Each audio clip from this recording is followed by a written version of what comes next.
नमस्कार और जय हिंद साथियों, आपके अपने YouTube चैनल एजे स्मार्ट क्लासेज में आपका हार्दिक स्वागत है। हम पढ़ रहे थे क्लास 10 की साइंस, वो भी न्यू सिलेबस सत्र 2021-22 के अकॉर्डिंग। तो हमारा चल रहा था चैप्टर 2, उसके हमने पार्ट 1 और पार्ट 2 कंप्लीट कर लिए। उसके वीडियो डिस्क्रिप्शन में आप वहां से चेक कर ले। आज हम बात करने जा रहे हैं इसके पार्ट 3 पर।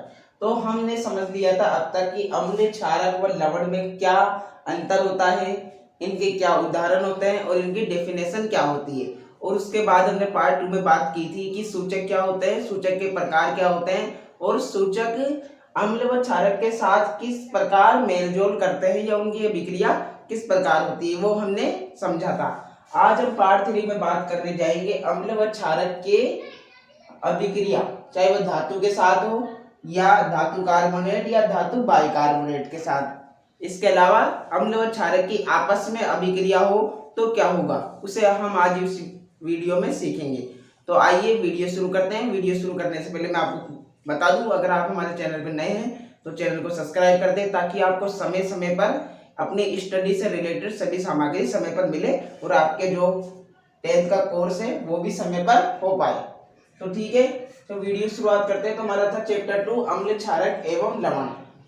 तो आज हम बात करने जाएंगे, हमारा जो फर्स्ट आता है पॉइंट वह है अम्ल व क्षारक की धातु के साथ अभिक्रिया।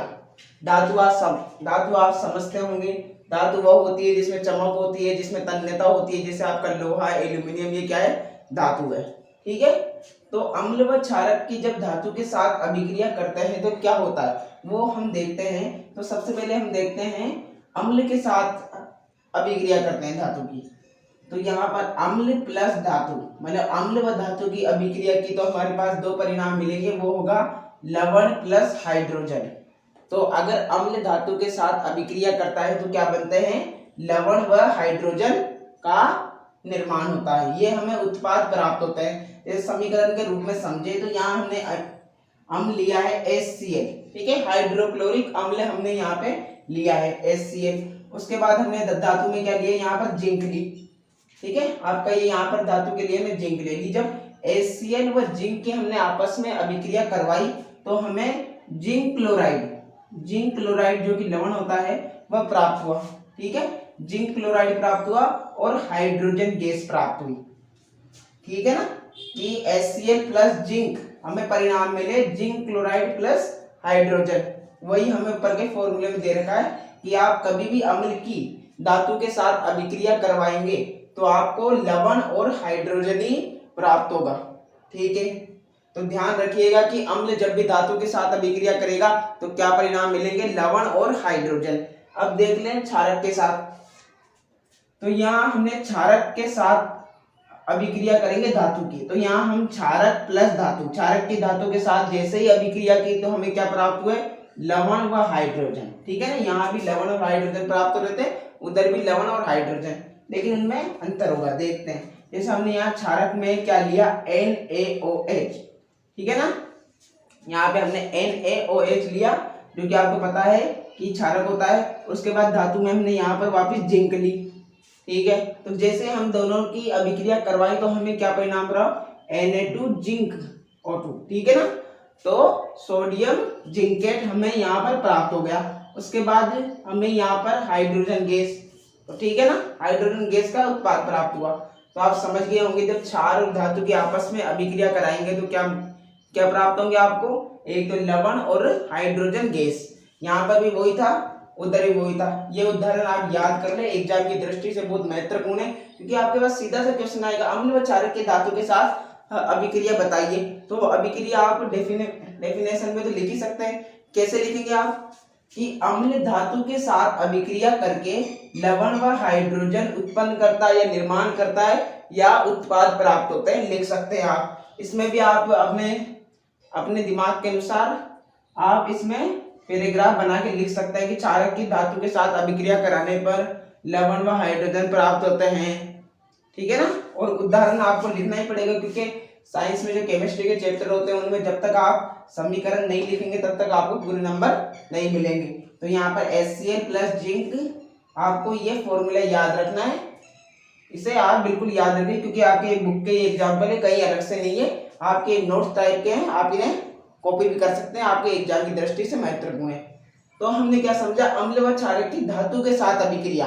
अब समझ लेते हैं धातु कार्बोनेट तथा धातु बाइकार्बोनेट की अभिक्रिया, वो भी अम्ल के साथ। ये ना आपके सिलेबस के अकॉर्डिंग अम्ल के साथ दिए, क्षारक के साथ कोई अभिक्रिया इसमें नहीं होती। इसमें आपको अम्ल के साथ अभिक्रिया करनी है, किन दो की, एक धातु कार्बोनेट तथा धातु बाइकार्बोनेट, ठीक है ना। तो अब हम यहाँ फर्स्ट समझ लेते हैं धातु कार्बोनेट के साथ, और किसकी करनी है ये भी आप याद रखिएगा, अम्ल की करनी है, इसकी अम्ल की। तो अम्ल प्लस धातु कार्बोनेट उत्पाद हमें प्राप्त होंगे लवण प्लस कार्बन डाइऑक्साइड प्लस जल। तीन परिणाम प्राप्त होंगे, ध्यान रखिएगा, लवण प्लस कार्बन डाइऑक्साइड प्लस जल। किसके साथ करेंगे, तो धातु कार्बोनेट के साथ। किसकी अभिक्रिया, अम्ल की अभिक्रिया। समीकरण में समझे तो HCl प्लस Na2CO3 मतलब हाइड्रोक्लोरिक अम्ल और सोडियम क्लोराइड, ठीक है ना, नहीं सोडियम कार्बोनेट। उसमें हमें परिणाम क्या प्राप्त होंगे, NaCl यानी sodium chloride plus CO2 plus H2O यानी जल, कार्बन डाइऑक्साइड और आपका ये लवण, ठीक है। एक बार फिर समझते हैं कि अम्ल के साथ धातु कार्बोनेट की अभिक्रिया करेंगे तो हमें तीन परिणाम प्राप्त होंगे। कौन कौन से, पहला आपका लवण, उसके बाद कार्बन डाइऑक्साइड, उसके बाद जल। फॉर्मूला आप इजीली याद कर सकते हैं, बहुत ही नॉर्मल फॉर्मूला है कि हाइड्रोक्लोरिक अम्ल प्लस सोडियम कार्बोनेट, परिणाम प्राप्त होंगे sodium chloride plus carbon dioxide CO2 plus H2O यानी कि जल, ठीक है। तो ये काय के साथ थी, ये थी आपकी धातु कार्बोनेट के साथ, है ना, धातु कार्बोनेट के साथ थी। अब समझे धातु बाइकार्बोनेट के साथ। किसके साथ, देखिए अम्ल की अभिक्रिया धातु बाइकार्बोनेट के साथ। तो यहाँ पे देखिएगा अम्ल प्लस धातु बाइकार्बोनेट, बस धातु कार्बोनेट की जगह क्या हो जाएगा, धातु बाइकार्बोनेट। लवण प्लस कार्बन डाइऑक्साइड प्लस जल, सेम परिणाम प्राप्त होंगे, ठीक है ना। आप देखें तो यहाँ पर समान परिणाम प्राप्त होंगे, ठीक है। तो यहाँ हमने लिया HCl और धातु कार्बोनेट हमने वो ले लिया हमारा NaSCO3, ठीक है ना, सोडियम बाइकार्बोनेट। उसके बाद आपका इसमें हमें परिणाम प्राप्त हुए NaCl CO2 प्लस H2O ना, sodium chloride plus CO2 carbon dioxide और आपका H2O जल, ठीक है। आप समझ गए होंगे, पहले हमने काय के साथ की, धातु कार्बोनेट के साथ, फिर धातु बाइकार्बोनेट के साथ। किसकी अभिक्रिया की, अम्ल की। ये आप याद रखिएगा क्योंकि क्षारक के साथ इसकी कोई अभिक्रिया नहीं होती और हमारे सिलेबस में दी भी नहीं गई है, ठीक है। तो एक बार फिर मैं इस चार्ट को समझा दूं, आप इसका स्क्रीनशॉट लें तो ले लें, बाद में आप कॉपी कर सकते हैं क्योंकि एग्जाम की दृष्टि से आपके लिए महत्वपूर्ण है। तो ठीक है, एक बार फिर मैं आपको समझा दूं तो आपको क्लियर हो जाए। ध्यान से देखिएगा कि अम्ल व क्षारक की धातु के साथ अभिक्रिया, अम्ल व क्षारक की धातु के साथ अभिक्रिया करें तो अम्ल प्लस धातु, अम्ल है, धातु के साथ अभिक्रिया हुई, लवण व हाइड्रोजन गैस बन गई। इसका समीकरण कुछ इस प्रकार है, HCl plus zinc chloride plus या आपका H2, इस प्रकार हाइड्रोजन गैस। और क्षारक के साथ देखें तो क्षार प्लस धातु की अभिक्रिया हुई तो लवण व हाइड्रोजन, और ये फॉर्मूले के अकॉर्डिंग आप इसे समझ ले, याद कर ले, ठीक है। फिर हमने समझा कि धातु कार्बोनेट तथा धातु बाइकार्बोनेट की अभिक्रिया किसके साथ, अम्ल के साथ, क्षारक के साथ दी नहीं गई है और होती भी नहीं है। उसके बाद अम्ल प्लस धातु कार्बोनेट लवण प्लस कार्बन डाइऑक्साइड प्लस जल में परिवर्तित हो गए, और अम्ल प्लस धातु बाइकार्बोनेट की अभिक्रिया हुई तो लवण प्लस कार्बन डाइऑक्साइड प्लस जल के साथ परिणाम हमें प्राप्त हो गए। तो इस प्रकार ये हमारा आज का ये हो गया, 2 पॉइंट समझे थे। अब इसके बाद हम समझ लेते हैं कि अम्ल व क्षारक की आपस में अभिक्रिया करें तो क्या होता है। हाँ तो साथियों, अब इसके बाद हमारा जो पॉइंट आता है वह है अम्ल व क्षारक की परस्पर अभिक्रिया, यानी कि जब अम्ल व क्षारक की आपस में हम अभिक्रिया करवा दें तो उसका परिणाम क्या होगा, कौन कौन से परिणाम हमें देखने को मिलेंगे। तो यहाँ देखिए, मैंने आपको यहाँ फॉर्मूला लिखा हूँ कि अम्ल प्लस क्षारक यानी अम्ल व क्षारक की हम जैसे ही अभिक्रिया करवाएंगे तो हमें लवण और जल प्राप्त होंगे। क्या प्राप्त होंगे, लवण व जल। जब भी अम्ल व क्षारक की आपस में अभिक्रिया होगी तब लवण व जल प्राप्त होंगे। उदाहरण से समझिए, जैसे HCl हाइड्रोक्लोरिक अम्ल और NaOH आपका सोडियम हाइड्रोक्साइड, उसके बाद NaCl प्लस H2O आपको परिणाम प्राप्त होंगे। आपका सोडियम क्लोराइड और आपका जल H2 आपको यहाँ से मिलेंगे जब आप HCl व NaOH की अभिक्रिया करवाएंगे। तो ठीक है, अब आप समझ गए होंगे कि अम्ल व क्षारक की अभिक्रिया कराने पर लवण व जल बनता है। अब समझ लेते हैं, एक टॉपिक दिया है कि उदासीनीकरण अभिक्रिया, जो कि इससे ही संबंधित है। अपन यहाँ पर डेफिनेशन में समझे तो अम्ल व क्षारक की अभिक्रिया के परिणाम स्वरूप, जैसे ही अम्ल व क्षारक की अभिक्रिया करवाएंगे उसके परिणाम स्वरूप लवण तथा जल प्राप्त होते हैं। वो तो यहाँ पर हो रहे थे कि लवण व जल प्राप्त होते हैं तथा इसे ही उदासीनीकरण अभिक्रिया कहते हैं। यानी कि जो पूरी चीज है इसको ही क्या बोलते हैं, उदासीनीकरण अभिक्रिया। अम्ल व क्षारक की आपस में अभिक्रिया कराओ जिससे लवण व जल प्राप्त होंगे, उसे ही उदासीनीकरण अभिक्रिया हम कह देंगे।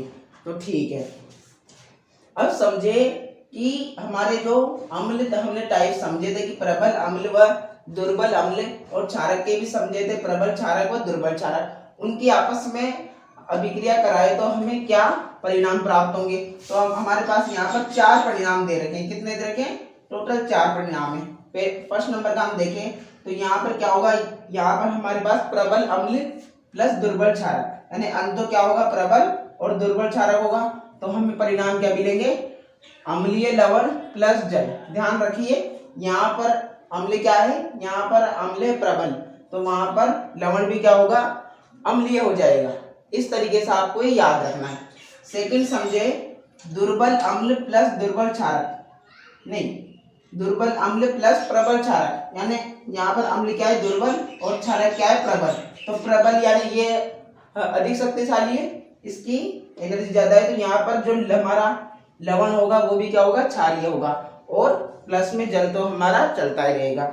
उसके बाद समझे कि जब दोनों ही प्रबल हो तो क्या होगा, मतलब दोनों ही अधिक हो शक्तिशाली तो क्या होगा, तो यहाँ पर प्रबल अम्ल प्लस प्रबल क्षारक हमें दिया है, तो अभिक्रिया कौन सी हुई, मतलब अभिक्रिया के परिणाम कौन से हुए, उदासीन लवण प्राप्त हुआ और जल प्राप्त हुआ।